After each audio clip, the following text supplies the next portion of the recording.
Well, I then have a question for you, Dr. Janati. I'd like to take that into another scenario, another holiday scenario, Okay. which is when, let's say someone has a different expectation of how the holiday will go down than a Yes. relative. So specifically, say a person has an idea that they'll spend either Christmas Eve or the first night of Hanukkah with their extended family, and then Christmas Day or the second to eighth night of Hanukkah or solstice as they choose.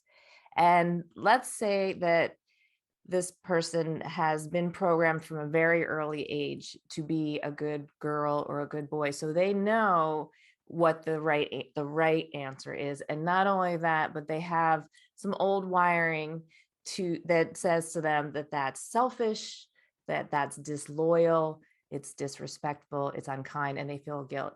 Now, I'll say a side note that in April, we're going to do a remothering masterclass with guest faculty to look at how those patterns show up and how to rewire them. But for right now, what are some communication strategies that can happen to alleviate that feeling of, well, just to alleviate that situation? Wow. I have so many answers in that question. Just give you an answer towards that profile and then in general.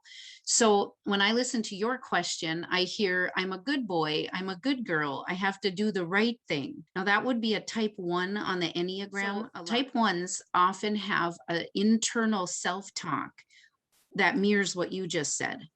So I should do the right thing. I don't want to handwrite the birthday thank you cards, but I should, because it's the right thing. I don't really want to drive to the hospital and bring you a casserole or a hot dish, but I will, because it's the right thing to do. And I'm a good girl and I know the rules. So I know this the is rules. this is definitely the pain body of a type 1. There are other personality profiles that don't experience this on the level you're explaining. So type 1s will know the pain body, because here's what all of them want to scream, and they'll never do it because they're too good. So I'll do it for you. Okay. Here's what you want to say. You want to look at the people you love in your family and say, if you knew how freaking hard I am on myself, you would never criticize me ever again. Everything I do is for you and trying to do the right thing. That's the pain body of a type 1. So to answer it on a broader level, I have students in some of my college classes who will say this sentence: it is what it is. God, I hate that sentence.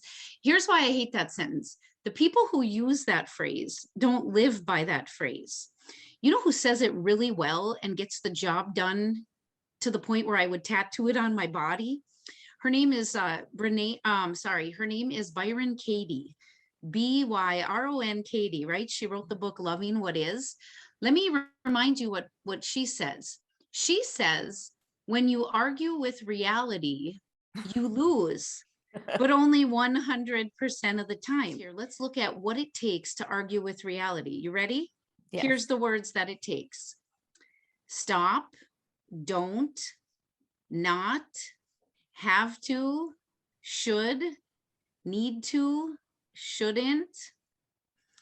So when you use words like that, all sorts of negative things start happening, right? Because when you argue with reality, you lose. So taking it back to the holidays, it's, Mom, I was planning to do this and with the extended family on this day and with how I want to do it on this day, and then expect that she is going to create whatever statement she's going to create and just say, yep, that is reality. And not needing to take in that feeling of Right. I've done wrong. It's like, yes, I've supported the reality, the fabric of reality by doing my role here. Yeah. And saying, how do no. you know that your mom is supposed to be difficult around your plans? Because she is.